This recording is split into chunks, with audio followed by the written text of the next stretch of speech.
Chris Atchison from Iowa. Thank you very much for a very nice discussion that integrates a lot of the sometimes arcane data sources in a way that I think we could all understand.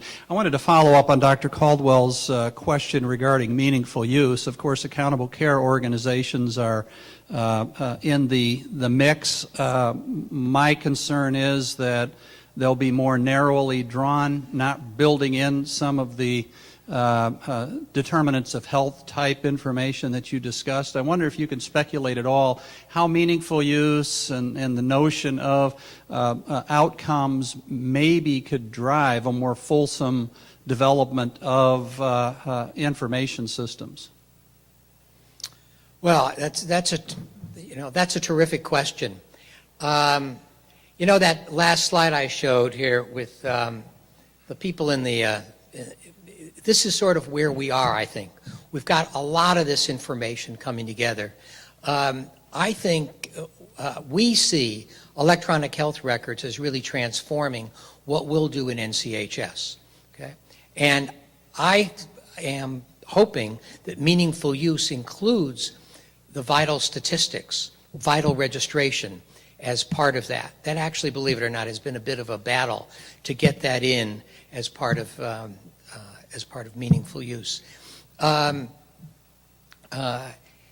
even as I say that it will transform what we do, an issue with this, I think, is going to be the quality of the information that comes from records. Okay? The records are, in our parlance, administrative records. Okay? Even though they may be used for patient care, they're administrative records. And administrative records collected for one purpose may not give us the information that we really need for other purposes. So I think in part of this, we're going to need an activity and an effort to really judge the quality of the information that we're getting out of all of this. And I see that as a potential role for something like NCHS in the future. But it's possible. But I think there's going to be a market for consumer organizations whose job it will be to look at, who will take on the job of looking at the quality of all of this information. We have it just with this profusion of indicators. Which ones really are solid? What about the data sources behind them? Who can give advice related to that? So I think it's almost like we're going to build another enterprise that will look at how this information can be put together and to focus on the quality of it. But a key piece in this mix really is the innovation side. It's bringing people together who say, you know, there really is something that can be done with this information that can potentially improve health.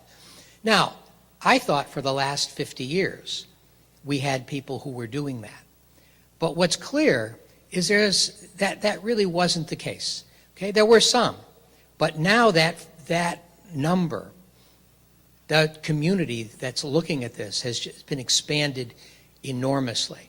And I think the role of HHS at this point is to try to nurture that.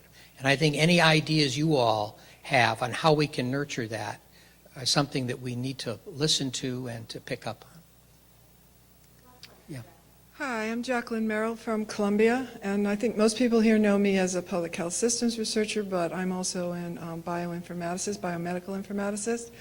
And in informatics, we think a lot about paradigms and mental models of what we're trying to actually achieve.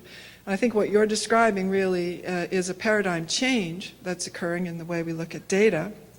I think you're also articulating how we have to look at multimodal data in order to make sense of what we have. So there are many informatics techniques that allow us to mine and visualize multimodal data sets that can give us a picture that's different than the way we think now. And I think that's what you're trying to get across is this idea of a paradigm change. And in our own thinking, it's important for us to have a mental model of the fact that we are living through a paradigm change, and we ought to really question all our assumptions about data use and how we actually even formulate conclusions from data. So it's really quite profound. my 2 cents. All I can say is thank you for the comment.